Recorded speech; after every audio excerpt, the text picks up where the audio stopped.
Michael, I don't think I've done Um, this in probably like a year.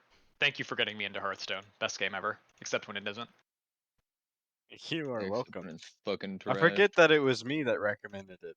Yeah. I don't even remember how I did. Was I just like, dude, you'll like this. It's a card game for nerds. I was like, oh, sweet. Card game for nerds. I'm a nerd. You're coming off a little cringe there, bud. That's fine.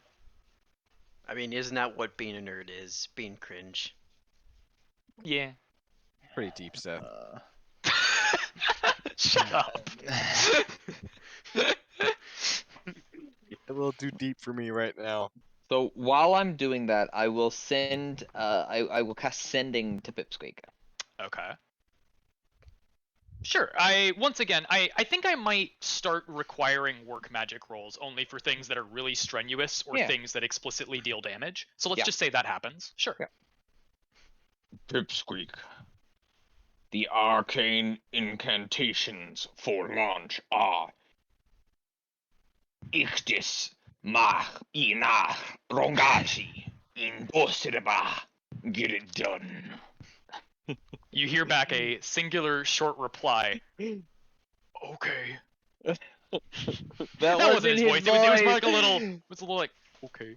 No, that wasn't his voice either. Wait, what was his voice? really I forget. deadpan. His voice He was, was like, soulless. super Oh, stressed. That's right. That's right. No, you're right. I forgot. Yeah, no, his voice is. Okay. No. Yeah. No, wait, no. It was God, hang deeper. on a minute. It was like- I'm it was like- so bad. Yes. Maybe they Around don't- you are a variety of buildings. Some of them still intact. Some of the mutant humans running around. Some of them in like gun embankments. Is any building like a 2-story building? No, but the big igloo like at the center, the one that you ate in last night, it's that high. It doesn't have a second internal story, but the big dome of like framed metal. I'm gonna try and plating. scale it. Okay. I'm gonna try and just get some type of high ground on these sons of bitches. Sure. Let's call that roll to act, as you do something like physically complicated or impressive with your What dexterity. is that? I have the high ground, Anakin. 2d6 plus dex for rolling to act. What is my dex again? +1. I got 8. 8. Okay. On a 7 to 9, you still succeed, but must choose one. So go to the rules document and look at the act move and pick one of those 3 options. I'm gonna embarrass myself. Yeah, my I didn't pants think about get using this caught on- move in combat. I'm gonna say What'd you my say? pants get caught on something and I just accidentally moon everybody while I'm climbing up. Yeah. All right, let's go with that. Cannon shit. scampers his way up to the top of the big metal dome, but loses his pants in the process. Oh my god! You know what? Yep. Here's what we're gonna do. Grunk. Can you roll to overcome plus intelligence, representing you dodging out of the way? I think that makes the most sense. Oh, I'm probably gonna fail, but yeah, let's do it, buddy. Yeah. Oh. Uh-oh. That's a 5. All right, so mark your experience, and roll plus exposure. That was a 1 and a 2, my boy. Ooftastic. Oops. Motherfucker. Fuck. What'd you get? 10. Oh no! All right. So here's what happens. Ship careens around like random. It impacts you guys' ship directly. As like it's flying. It's kind of like flying over top of yours and bent and like starts to fly downwards right as it's over top and rams directly into it from above, like hitting it from the top with its bottom. Your ship like lurches downwards and like scrapes out of the way, trying to get past. The ship takes a significant amount of damage from this. I'm gonna say the effect of this is that Grunk moving forward, any rolls you make regarding like relating to piloting the ship until it can get some repair have a -1 ongoing, as it's just like less responsive now. Got it. The mutation. Oh, what's the mutation that you get? That I get? Yeah, because you failed on a or you succeeded on a mutate roll. Oh, I thought it was for the ship. No, the ship I haven't. I arguably the ship could have an exposure stat, but I just haven't bothered. You know what? Okay, I think I know what we're gonna do. This is wonky. So not What all is of it? those This is wonky. mutations, huh? What do you Oh, say? No, you're never good. mind. Never mind. Not all of the mutations. I mean, sure, they're like gross and weird looking, but they aren't all negative. I think what happens, Grunk, is that you mentally interfacing with the ship. You are confronted with a screaming psychic force. Like as the ship careens past and bumps into you, the entire time as you're trying to interface with your own ship, there's this constant like psychic wailing going through your head from the blind and deaf ship as it tries to figure out what the heck is going on. And this psychic wailing combined with the radiation you've been exposed to, I think your mutation is the ability to telepathically communicate with your ship at distance. Not much distance, but while you are outside of it. Now, because of where you are, it's gross. I think what happens is that like I think there's now some brain matter that like grows out of the top of your head. There's just like some brain up physically on top of your head, only covered by a little bit of your hair, like pink and pulsing. Ew. But this brain matter allows you to telepathically communicate with your ship from like, let's say, a football field away. How do I even denote that? No idea. Sorry. Ships have been dealt with, except for the one multicolored one that's like really, really, really high up and not doing anything. Okay. You are on top of that dome, and the green crystal is in the center of the dome beneath you, and that green light irradiating you is starting to like physically tingle your skin, and you don't like it. What do you do? Shoot. I start running and waving my hands at the our ship to pick me up. Yeah. Okay. Yeah. No moves required there. You can just do that. You get away and like call for help. Help! I'll flip a switch that has like a big red like glass box around it, which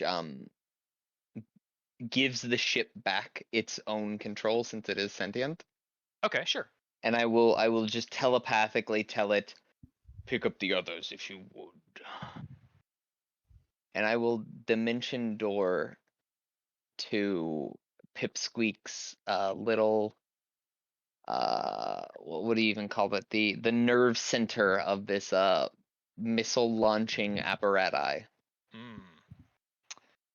There you find Pipsqueak and like 3 or 4 humans that had rushed over there to help him like load up and launch the missiles. Two of those humans are unconscious and wounded. Pipsqueak is unconscious and wounded. And as you suddenly appear in space, like the 2 remaining humans are like, "Ah! What's going on here? Did we win?" Die. Fireball. My men? I can't believe. Not their choice. Again, think of an egg. If you scoop out the inside and put a bomb in it, it's not the egg's fault that it's a bomb. Very good analogy. Good. Raymond, what do you need? A dinglehopper, a doohickey, maybe a thingamajig. You heard the Probably- man. You 3 on thingamajig duty. The idea that the weird fucking names he calls things are just like what all of the multiverse calls things. It's just Oh, Airthra that doesn't call things that. So okay, so yeah, I think this is so I made the little known crystal spheres table, which is currently only 4, but it'll get longer. Oh. And I didn't gave, you know how like you're on Apocalyptus 7. know. Mhm. So some of these crystal spheres have like official designations. I decided that the official designation for Texas space is Comptra Prime. It is like the first, the main, like computronic based crystal sphere. So they named everything. And if they decided that things are called thingamajigs, the universe has decided they're called thingamajigs. Okay. Someone get something to wake up Pipsqueak. We should deal with one problem at a time. Okay. Little lady with a really big like pelican style mouth gets ready to spit on his face because water is No, harder no, to no, get. no, no, no, no, no. Instead of getting smelling salts that smell like urine, they just grab like beautiful daisies. Of course, perfect. Yeah, they have. Yeah, no, I like that. That's good. They let him sniff some like pristine like pure cinnamon and Fresh vanilla. cut grass. Yeah. And he starts awake, which for him is like a as he sits up. And looks around. Huh? Pipsqueak, did you betray us? Squints a little bit. And I'll just have detect thoughts up. No. And in his brain, you hear just the fastest running. No, I didn't betray them. I can't believe you'd think that. Oh my gosh, what am I gonna do? Ah, blah, blah, blah. His thoughts are running 1,000,000 miles an hour.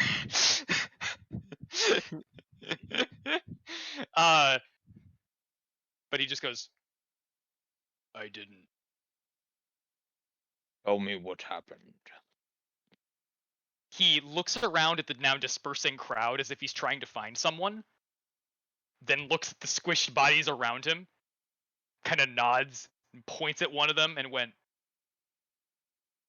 They attacked me. In his mind, it is a fully detailed. In his mind, it is like over-explained. in his mind, it's like a cinematic, like aerial view of the fight, and he keeps zooming in on their faces as he like describes. There was sweat running down his brow, and his left eye was like ridiculous. I love the idea as well that he like points out his emoting, the non-existent he has, as like way more dramatic than it is. As horrible fear grip my eyebrows. Panic. Yeah, right. Yeah. and it like hyper zooms into them shifting upwards 0.5 millimeter. Yeah. I love spontaneous characterization. Anyway. But yeah, no, he seems totally forthright. I just put my hand on his shoulder and go, I thought you had betrayed me. I apologize. It's okay. In his mind, this is the most intimate moment I've ever spent with someone who isn't my mother. You people are those possessed of fascinating abilities. I know not what is within your bounds.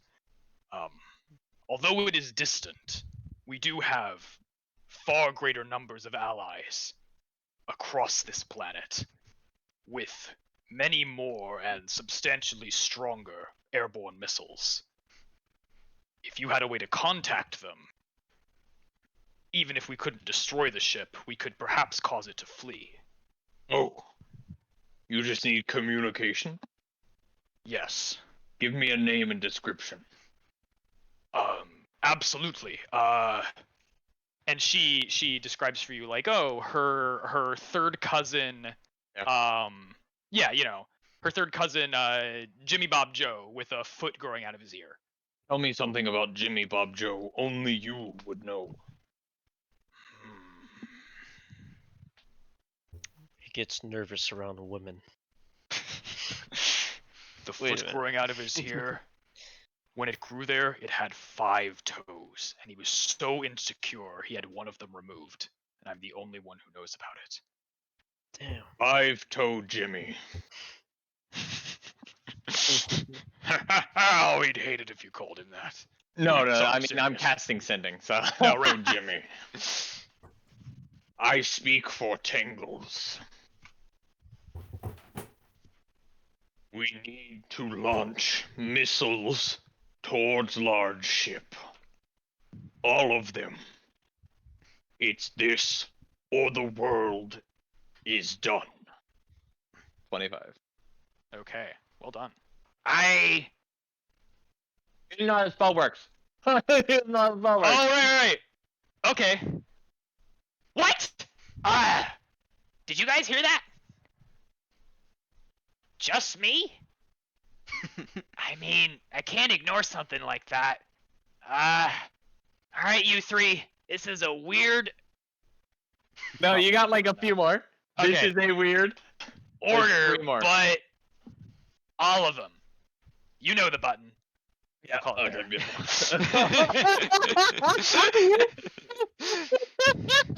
What you don't hear is like the Awesome. people he was talking to. One of them going like, "Yes, the button! I knew I installed that for a reason." You will. I didn't vocalize this, but I Mhm. think when Raymond started listing out parts and Tangles without questioning what those things were, just demanded everyone start getting them, and they did. I think Grunk's jaw dislocated from dropping so quickly. How can I have what you have? All right. So some time passes. Those of you that are getting stuff is gotten, and Raymond, you have a variety of supplies. Yay. Yeah, a variety of stuff. Just a lot of metal plating to replace stuff that was just physically scraped away. There's some interesting stuff pulled from the green ship that you don't immediately recognize, but seems like it could be useful. It's something. There's a lot of lead for whatever reason. Not really sure why, but maybe it was for some reason. Understand nuclear, Aaron? I did. They understand it. It's Texas.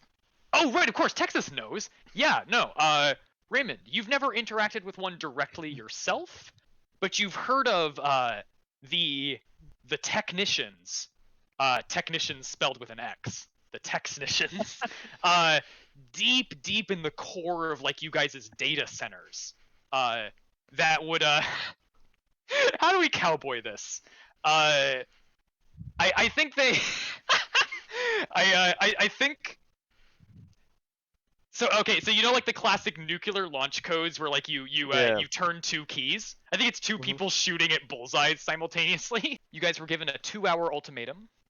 Let's say this takes that first hour.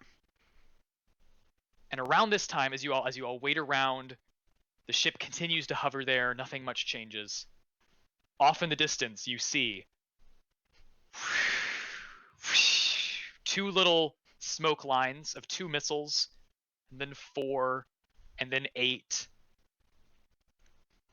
and then, I mean, like, honestly, like, probably, like a big cloud of, like, 100 missiles. Like, it's a lot of missiles. Aaron, do you know how many nuclear missiles the U.S. has?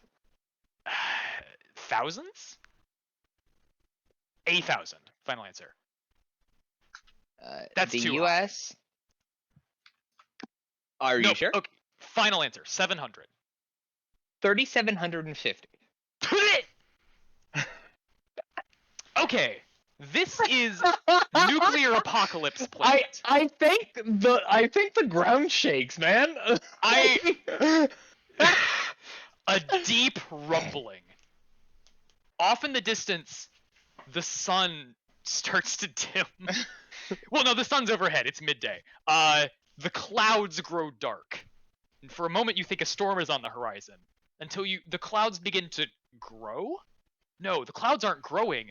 That's a lot of smoke trails. As a dense flock of like 1,000 missiles begins making its way across the sky from hundreds of miles off in the distance. The multicolored ship begins to shrink as it begins to leave the atmosphere. But the missiles tilt up after it. They took one missile just fine. You know, you're so right. I think they can handle it. So, as much as I want the ship to just get utterly eviscerated, No, they warp out, man. yeah, realistically, they're gone because the missiles are only so fast. Now, okay, I think about half of these missiles are computer controlled, Mhm. and they pilot them like directly up into the atmosphere. The other half, I think, just kind of keep going where they were told to go. Right? I don't really know enough about how missiles work. All of them are computer controlled, Aaron. That's you Okay. can't not have. Yeah, no, duh, that's the point. It's not. Yeah, okay. So here's the real issue. Mhm. You had asked, you were like, I don't know, yeah, I didn't want to think about the mechanics of shooting a missile. And honestly, if you shot a missile mid-flight, nothing would happen. Yeah. They are effectively the warhead doesn't engage until it's supposed to impact. Right. But you could compute you could tell it like through computer control, don't engage the warhead. Yeah. Yeah. Okay. But the real issue is missiles aren't meant to be in space. Yeah. So they'd probably start hitting each other. And honestly, Fireworks. for better or for worse, definitely creating a Kepler belt situation. No, what is it? A Kepler cascade? Oh, where you surround the where you surround the planet in like In little bits debris. of shrapnel. Orbiting debris. You cannot Oh, enter no. orbit or turn to Swiss cheese. Yeah. Wait! That's so good! Yeah. Oh my gosh, you just permanently protected this planet, didn't you? Now you still have to get out, but like you'll make it. Right. Yeah, because it does take a while for the cascade to take effect. That's so good. I love that so much. Long term, you have what just is it called? using this. Oh gosh, it's a something cascade. You are correct about that. So to explain what he's talking about, guys, the missiles trying to follow the ship up into space, they get confused. They hit each other. All these missiles explode into a billion tiny pieces that are flung at ridiculous speed all over the planet. So now the planet, over time, it wouldn't happen immediately, but the planet is now surrounded in billions of tiny little pieces of shrapnel that fly around at ridiculous speed. And if a ship, like if any sort of ship were to try to pass through that barrier, it would be hit by all of this little shrapnel Kessler and cascade. Kessler and take a lot of damage. The idea is that if we fill the Earth's atmosphere with too many satellites, eventually one of them will blow up and hit all the other ones, and then we'll just be planet locked forever, or not forever, but until all the shrapnel like falls out of orbit, which would take a long Near time. impossible to leave Yeah. the planet while humans exist. Yeah. So bad for us, good in this case, where you're being invaded by aliens. Very well, Pipsqueak. I ask but one thing. Yes, mother. How do you fire a missile? and he gives her a rundown for about 5 minutes. No, he The doesn't. whole time. No, he's Pipsqueak. He just goes, You hit the button. That's true. No, you're right. What am I talking about? No. We're so quickly gaining a little guy, a little tag along in this campaign. I can't immediately destroy his characterization. That's what he says. You press the button. Did I ever physically describe Pipsqueak aside from saying he was very short? Nope. What mutation does he have? He's got to have something funny. massive brain, obviously. Oh, of course. His head is just shaped like a Megamind's, like just straight up. Perfect. There we go. All right. Oh wait. Oh, you know what? Mental image of Pipsqueak. Honestly, just moving forward, he's just Jimmy Neutron, like almost straight up. Like that is the exact correct body proportions for Pipsqueak. But his eyes are massive and look soulless. Oh yeah, no. Jimmy Neutron. If his like upbeatness was directly extracted, and like like more tattered clothes, like pitted, wrinkly skin, but Jimmy Neutron shaped.